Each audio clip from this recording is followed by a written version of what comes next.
अगर YONO app में आपके एसबीआई बैंक अकाउंट का यूपीआई आईडी नहीं एक्टिवेट है तो आप इस यूपीआई आईडी को एक्टिवेट कर सकते हैं एंड इसके बाद आप यहीं से अपनी बैंक के थ्रू यूपीआई पेमेंट्स कर पाएंगे। यूपीआई पेमेंट्स में बेसिकली अगर आपको किसी के मोबाइल नंबर या आपके कॉन्टैक्ट में कोई है उसको पैसे पे करना है तो यहीं से आप उसको अप टू 1 लाख रुपीज़ तक पे कर सकते हैं। उसका UPI ID and UPI number डाल करके भी यूपीआई पेमेंट आप कर सकते हैं और साथ ही आप डायरेक्टली उसके बैंक अकाउंट में भी पैसे सेंड कर सकते हैं। व्यू ऑल पर क्लिक करेंगे तो आपको यूपीआई की ही और भी सारी चीज़ें देखने को मिल जाती हैं, जैसे ऑटो पे, UPI cash withdrawal, manage UPI, ये सारी चीज़ें भी आपको यहीं पर दिख जाती हैं। एंड इसी के साथ यूपीआई पर क्लिक करके ही इसी के साथ आप यहाँ पर अपना बिल पेमेंट वगैरह भी कर सकते हैं। मोबाइल रिचार्ज करना है, इलेक्ट्रिसिटी का बिल जमा करना है, इसके अलावा और भी जो बिल होते हैं केबल टीवी, डीटीएच, फास्टैग और इसके अलावा education fees, broadband, postpaid and water का बिल, एलपीजी सिलेंडर का बिल, तो ये सारे बिल पेमेंट भी आप यूपीआई को एक्टिवेट करने के बाद अपने अकाउंट में कर पाएंगे। तो ये सभी काम आप अपने अकाउंट में सिंपल अपना यूपीआई एक्टिवेट करके कर सकते हैं एंड इसीलिए आज की इस वीडियो में मैं आपको इसी यूपीआई को एक्टिवेट करने का इसमें पूरा प्रोसेस बताने वाला हूं। के लिए मैं आपको बता दूं कि इसमें आपका रजिस्ट्रेशन होना जरूरी है। अगर रजिस्ट्रेशन नहीं है तो कैसे रजिस्ट्रेशन करते हैं इस पर मैंने ऑलरेडी वीडियो बनाया हुआ है, तो आप उस वीडियो को देख करके इसमें अपना रजिस्ट्रेशन कर लेना। एंड अब आते हैं कि आप यूपीआई को कैसे एक्टिवेट करेंगे। तो आप नीचे आएंगे, आपके अकाउंट में यूपीआई नहीं एक्टिवेट होगा तो आपको यहाँ पर ये ऑप्शन दिख जाता है, आप इस पर क्लिक करेंगे। क्लिक करने के बाद आप रजिस्टर फॉर यूपीआई पर क्लिक करेंगे, सारी परमिशंस को अलाउ करेंगे। यहाँ पर मैं आपको बता दूं कि अगर आपका मोबाइल फोन वाईफाई से कनेक्टेड है तो आपको वाईफाई से डिसेबल कर देना है। इसके बाद आप प्रोसीड पर क्लिक करेंगे एंड जब आप प्रोसीड पर क्लिक करते हैं तो एसएमएस वेरिफिकेशन किया जाता है, जिसके लिए आपके इसी फोन में आपका वो सिम कार्ड पड़ा होना चाहिए जो कि आपके बैंक में लगा है एंड साथ ही उसमें रिचार्ज भी होना चाहिए। एंड उसके बाद आपका वेरिफिकेशन यहाँ से कंप्लीट हो जाता है।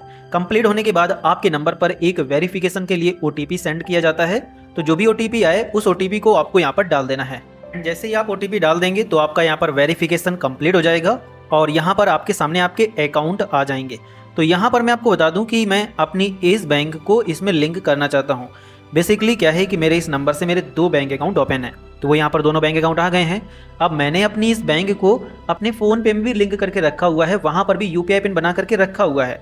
तो अगर मैं इसका यूपीआई पिन मुझे नहीं पता है तो मैं फॉरगॉट यूपीआई पिन पर क्लिक करूँगा और अपने डेबिट कार्ड की डिटेल्स को डाल करके अपना यूपीआई पिन बना सकता हूं।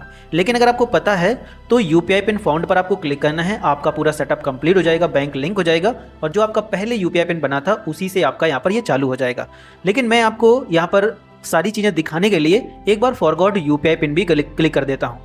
यहाँ पर आप ये ऑप्शन चूज करेंगे कि आप अपने आधार से करना चाहते हैं या आप अपने डेबिट कार्ड से करना चाहते हैं। चलिए मैं यहाँ पर डेबिट कार्ड से करके दिखा देता हूँ। तो मैंने इस पर क्लिक किया एंड यहाँ पर आप अपने डेबिट कार्ड की डिटेल्स को डाल देंगे।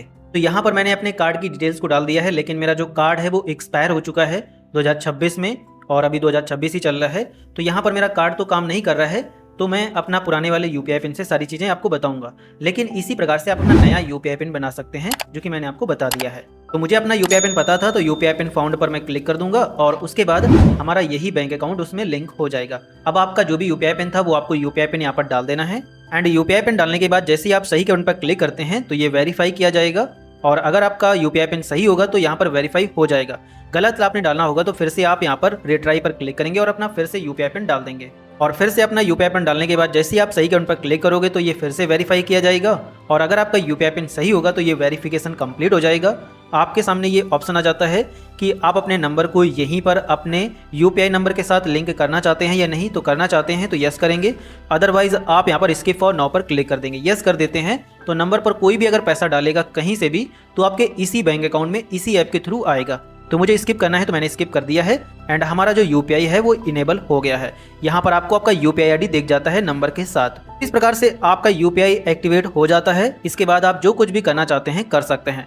अगर आपको किसी के नंबर पर पैसे भेजना है तो पे टू मोबाइल नंबर पर आप क्लिक करेंगे। कैमरा मतलब यहाँ पर कॉन्टैक्ट की अगर परमिशन अलाउ करना चाहते हैं तो अलाउ कर सकते हैं, आपके सारे कॉन्टैक्ट आ जाएंगे। लेकिन मुझे यहाँ पर पर्टिकुलरली अपना नंबर डालना है जिस नंबर पर मैं सेंड करना चाहता हूँ। जैसे ही आप नंबर डालेंगे यहाँ पर आपको उसका नेम वगैरह दिख जाएगा, बैंकिंग नेम, आप इस पर क्लिक करेंगे। उसके बाद जितना भी पैसा आप सेंड करना चाहते हैं यहाँ से आप सेंड कर सकते हैं। आपको सिंपल पे पर क्लिक करना है, अमाउंट डालना है जितना भी पैसा आप सेंड करना चाहते हैं।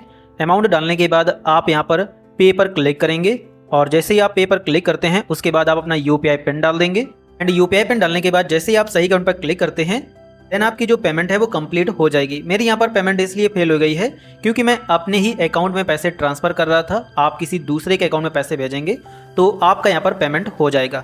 इसी प्रकार अगर आप QR कोड स्कैन करके किसी को पेमेंट करना चाहते हैं तो आप इस पर क्लिक करेंगे, कैमरा की परमिशन अलाउ करेंगे और उसके बाद जिसके भी QR कोड पर आपको पैसे सेंड करना है आप पैसे सेंड कर सकते हैं। लेकिन उसके लिए आपको इसको कैमरा वगैरह एंड माइक्रोफोन की जो भी परमिशंस होती हैं वो सारी परमिशंस आपको यहाँ से अलाउ करना होगा। इस प्रकार से QR कोड स्कैन हो जाता है। उसके बाद आप अमाउंट डालेंगे और अमाउंट डालने के बाद आप यहाँ से अपनी बैंक चूज़ करेंगे, फिर पे पर का क्लिक करेंगे और उसके बाद अपना UPI पिन डाल देंगे। एंड UPI पिन डालने के बाद जैसे ही आप सही अकाउंट पर क्लिक करते हैं तो आपकी जो पेमेंट है वो इस प्रकार से कंप्लीट हो जाती है। तो इस प्रकार आप यहाँ पर QR कोड स्कैन करके भी पैसे सेंड कर सकते हैं। जो भी आप ट्रांजैक्शंस करेंगे वो सारी ट्रांजैक्शंस आप व्यू ट्रांजैक्शंस में जा करके यहाँ पर देख सकते हैं। सारी ट्रांजैक्शंस आपको यहीं पर दिख जाती हैं। एंड इसी के साथ बिल वगैरह जमा करना चाहते हैं तो यहाँ पर आ करके आप अपना बिल वगैरह या मोबाइल रिचार्ज जो भी आप करना चाहते हैं वो भी आप यहीं से कर सकते हैं। इस पर जाएंगे, जिस भी नंबर पर रिचार्ज वगैरह करना है आप नंबर चूज़ करेंगे, प्रोवाइडर वगैरह चूज़ करेंगे और यहाँ से आप रिचार्ज भी कर पाएंगे। तो इस प्रकार से दोस्तों आप योनो SBI ऐप में अपना UPI एक्टिवेट कर सकते हैं और उसके बाद इसको यूज कर सकते हैं। तो अगर आपको ये वीडियो पसंद आया है तो वीडियो को लाइक जरूर कर देना। साथ ही अगर आपके मन में किसी भी प्रकार का कोई भी सवाल है तो आप हमसे कमेंट सेक्शन में पूछ सकते हैं।